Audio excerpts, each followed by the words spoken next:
ऐसे भी थे कि जब भी मैं कुछ नहीं याद करूं, चाहे गलती से भूल गई, चाहे मैं कहीं चली गई, तो बोलते थे सिर्फ बहाना मार रही हो।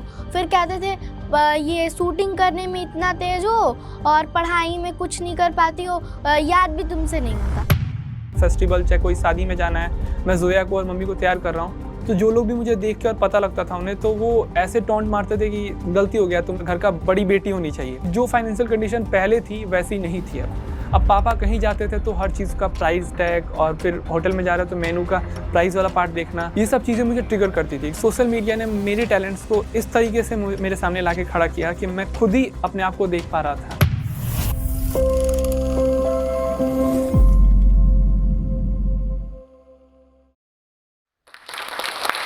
हर कहानी एक सपने से शुरू होती है और हर सपना आसान नहीं होता। कुछ सपने बड़े शहरों से देखी जाती है और कुछ सपने एक छोटे से कमरे से देखी जाती है। मैं और मेरे भाई एक छोटे से शहर से, पर हमारे सपने बहुत ही बड़े हैं। उन्हीं सपनों को पूरा करने की कहानी सुनाने जा रही हूँ आप सबको इस टॉक में। हाय, मेरा नाम जोया है, मैं बिहार से हूँ। मैं छोटी जरूर थी, पर भाई की उदासी मुझे पता थी। मैं सोचती थी मैं कुछ ऐसा करूं कि भाई खुश हो जाए। एक दिन भाई ने मुझसे बोला, जोया तुम मेरा साथ दोगी? मैंने बोला क्यों नहीं, आप मेरे भाई हो, मैं आपकी बहन हूँ, जरूर दूंगी। फिर हम एक टीम बन गए। टीम तो हम बचपन से ही थे, क्योंकि मैं 3 भाइयों की एक बहन हूँ और भाई मुझे बचपन से तैयार करते थे, खिलाते थे, सुलाते थे, अच्छी अच्छी बातें बताते थे। जहाँ भी जाओ पहले भाई मेरे को तैयार करेंगे, फिर मम्मी को तैयार करेंगे, फिर खुद तैयार होंगे। पापा इतना बोलते थे, पहले तुम खुद तैयार हो। नहीं, जोया पहले तैयार होगी। पहले मेरे को तैयार कर लेंगे। इनके डीपी पे मेरा फोटो, इनके स्टेटस पे मेरा फोटो, इनका वॉलपेपर पे सिर्फ मेरा फोटो, सब जगह मेरा फोटो। एक दिन भाई अलीगढ़ से आए थे, तो उस दिन भाई ने मुझसे बोला, जोया तुम्हें एक कॉस्ट्यूम बनाऊंगा मैं, तुम एक पहनोगी? तो मैंने बोला क्यों नहीं, आप बनाओगे तो मैं पहन ही लूंगी।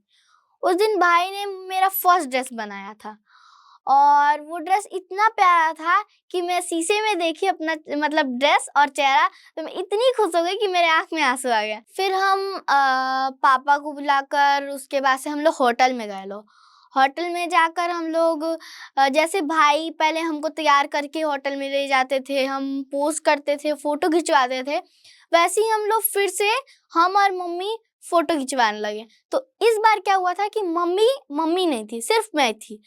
तो मैंने पोज दिया, वीडियो बनाया, अच्छे से एडिटिंग करके भाई ने यूट्यूब पे डाल दिया। उसके बाद से मेरे सारे फ्रेंड्स देखे, मैंने देखा, मुझे इतना प्राउड फील हुआ कि मेरे भाई ने मेरे लिए ड्रेस बनाया है। कोई कोई टीचर ऐसे भी थे कि जब भी मैं कुछ नहीं याद करूं, चाहे गलती से भूल गई, चाहे मैं कहीं चली गई, तो बोलते थे सिर्फ बहाना मार रही हो।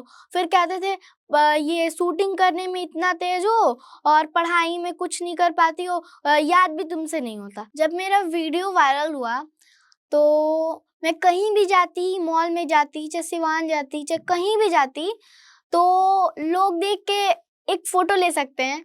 मुझे इतना अच्छा लगता था। मैं सोचती थी कि भाई ने मुझे इतना अच्छा वीडियो बनाया, इतना अच्छा मतलब दिखाया है उसमें वीडियो में कि इतना लोग हमसे प्यार करते हैं। फोटो खिंचवाते थे, हम लोग कहीं भी जाए मेरे फ्रेंड्स मतलब दिख जाते थे। मैं जितनी भी आगे गई हूँ, चाहे कितने भी लोग मिले हैं मुझसे, तो सिर्फ और सिर्फ मेरे भाई की वजह से। और अभी भी मेरे भाई मेरे लिए इम्पोर्टेंट है और इसीलिए मैं अपने भाई को बुलाना चाहती हूँ।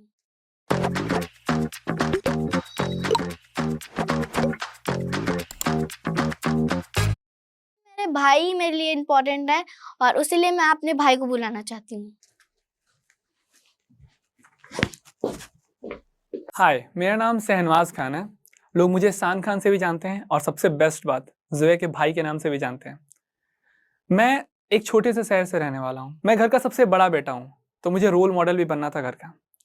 और घर पे मुझे सब प्यार भी करते हैं और मैं भी जो हर एक चीज़ें होती हैं गुड बॉय में, मैं वो सारी चीज़ें फुलफिल करता था।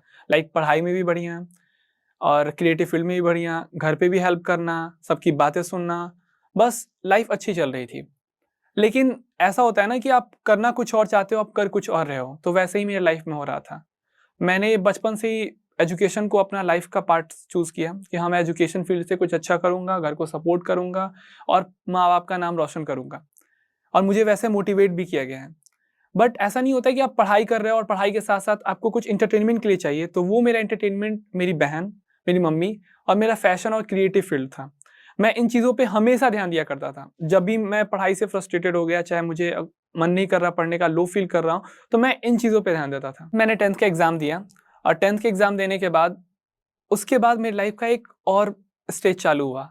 इस स्टेज में मैं अपने आप को ही मैं ब्लेम कर सकता हूँ, क्योंकि इस स्टेज का पूरा ज़िम्मेवार मैं खुद ही था। मैंने फिर क्या किया, मैं ना ही बहुत अच्छा एकेडमिक कर पा रहा था उस टाइम और ना ही मैं बहुत ज़्यादा अच्छा क्रिएटिव हो पा रहा था, ना ही मैं बहुत अच्छा मेरा सोशल लाइफ भी जा रहा था। ना ही मेरे बहुत फ्रेंड्स थे जिनके साथ मैं घूम सकूँ, बाइक पे कहीं जा सकूँ, चाहे मतलब ऐसे नहीं होता है कि आप एंटरटेनमेंट कर सको, वैसा कुछ नहीं था मेरे लाइफ में। क्रिएटिव फील्ड मैं इसलिए नहीं करता था क्योंकि मुझे डर था सोसाइटी का, रिलेटिव्स का, सबका, कि लोग क्या बोलेंगे कि हाँ देखो, अब मेकअप, वीडियो, हेयर और रूम डेकोरेशन, घर में कुकिंग ये सब कर रहा है। क्योंकि मैंने बचपन से ये चीज़ें देखी है। जब भी मैं क्रिएटिव फील्ड में कुछ ट्राई करता था, घर पे अगर सपोर्ट कर रहा हूँ मम्मी का, चाहे कहीं फेस्टिवल, चाहे कोई शादी में जाना है, मैं ज़ोया को और मम्मी को तैयार कर रहा हूँ, तो जो लोग भी मुझे देख के और पता लगता था उन्हें, तो वो ऐसे टॉन्ट मारते थे कि गलती हो गया, तुम्हें घर का बड़ी बेटी होनी चाहिए। तो ये चीज़ें मुझे ट्रिगर करती थी क्योंकि मैं बहुत खुश था एक बड़ा बेटा बनकर। एक ऐसा प्राउड फील होता था मुझे कि हाँ, मैं मेरे दोनों भाइयों को मोटिवेट करूँगा, उनका रोल मॉडल बनूँगा, मैं एक अच्छा भाई बनूँगा अपनी बहन का, और मुझे बहुत पावरफुल फील होता था। लेकिन जब लोग ऐसे बोलते थे, मैं बस उस वक़्त मैं फँस जाता था। मैं क्या हूँ, मेरे पास क्यों ऐसा टैलेंट है, मुझे कोई ज़रूरत नहीं इस टैलेंट की, मैं एजुकेशन में बढ़िया था, मैं वही करूँगा, और ऐसे करके मैं उसे साइड कर देता था। फिर क्या हुआ कि 10th के बाद लॉकडाउन लगा और लॉकडाउन के बाद मेरी लाइफ़ 3 पार्ट में बँट गई। मैं ना ही एजुकेशन में अच्छा कर रहा था, ना ही मैं क्रिएटिव फील्ड में अच्छा था, ना ही मेरे सोशल लाइफ अच्छा जा रहा था।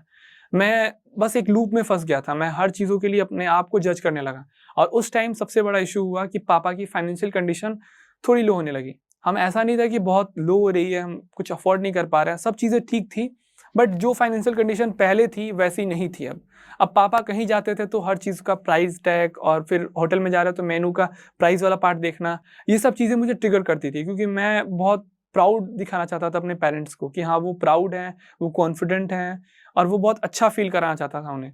और ये चीज़ें मुझे बहुत परेशान करती थी। उसके बाद से सबसे बड़ी गलती मैंने यहाँ पे ये की कि मैंने एक कोई एक्शन ना लेकर मैंने ओवरथिंकिंग चालू किया।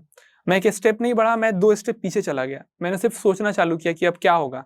अब मैं नॉर्मल ग्रेजुएशन करूँगा, मास्टर्स करूँगा, फिर कॉम्पिटिटिव एग्ज़ाम दूँगा, तब तक पापा कैसे सब चीज़ सँभालेंगे? पापा का एज निकल जाएगा, फिर मैं उन्हें वो हैप्पीनेस नहीं दे पाऊँगा और घर की सारी सिचुएशन एक शख़्स पे पूरी डिपेंड हो जाएगी। तो ये चीज़ें मुझे बहुत परेशान करती थी। मैं ना रो पाता था, ना मैं हँस पाता था। मतलब वो टाइम मेरे लिए बहुत, बहुत क्रिटिकल था। उस टाइम कुछ अच्छा नहीं लगा। ना ही मुझे खाने में अच्छा इंटरेस्ट था, ना ही मुझे खेलने में इंटरेस्ट था, ना मुझे दोस्तों के साथ टाइम स्पेंड करने में।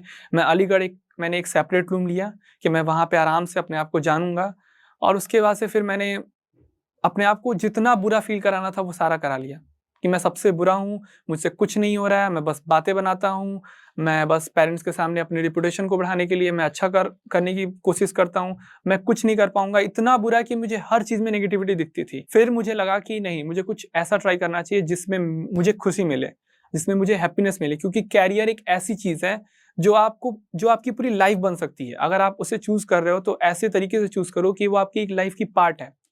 उसी के अराउंड आपकी लाइफ रिवॉल्व करेगी। और फिर मुझे पता लगा कि ऐसे एक फैशन फील्ड में और क्रिएटिव फील्ड में भी मैं अपना करियर ऑप्शन चूज़ कर सकता हूँ। फिर मैंने बहुत हिम्मत करके पापा के पास कॉल लगाया। पापा से बोला कि पापा, मैं फैशन डिज़ाइनिंग और क्रिएटिव फील्ड में कुछ करना चाहता हूँ। मुझे एक टाइम चाहिए क्योंकि मैं कुछ सही से नहीं कर पा रहा हूँ। मुझे डिप्रेशन का प्रॉब्लम हो गया, एंग्ज़ायटी का प्रॉब्लम हो गया, ओवरथिंकिंग मैं कर रहा हूँ। मेरी वेट लॉस 12 केजी हो गई थी उस टाइम तक और मैं एकदम पतला, एकदम अजीब-सा हो गया था। तो फिर पापा ने कहा कि पापा को थोड़ा सोचने का टाइम लगा, क्योंकि नहीं होता है कि आप बचपन से एक एक्सपेक्टेशन दिला के रखे हो फैमिली को और अचानक से आपने एक स्टेप चेंज कर दिया। और फिर उस टाइम पापा के दोस्त और रिलेटिव्स ऐसा उन्होंने कहा कि देखो, आप बच्चे पे प्रेशर बनाओ कि वो करे। 90% people lose money because they bring emotions in their trading. Stock market में सक्सेस पाना है तो दोस्त और रिलेटिव्स ऐसा उन्होंने कहा कि देखो, आप बच्चे पे प्रेशर बनाओ कि वो करे, क्योंकि वो जानते नहीं है दुनिया कैसे है, वो जानते नहीं है कि दुनिया में क्या है, क्या हो रहा है, क्या नहीं हो रहा है। वो बस जो भी उन्हें कूल लगता है वो करने के लिए रेडी हो जाते हैं। फिर आज उससे मन भरेगा, कल कोई और करेगा, फिर उससे बनेगा, परसों कुछ और करेगा। तो आप उस पे प्रेशर बनाओ और पढ़ने के लिए फोकस करो। तो फिर पापा ने एक बार और कॉल करके मुझे बुलाया घर पे कि आओ एक बार घर पे बात करते हैं। मैं घर पे गया, हमने अच्छे से बात की। मैंने एक ही बात कहा, पापा मैं इसमें खुश रहूँगा,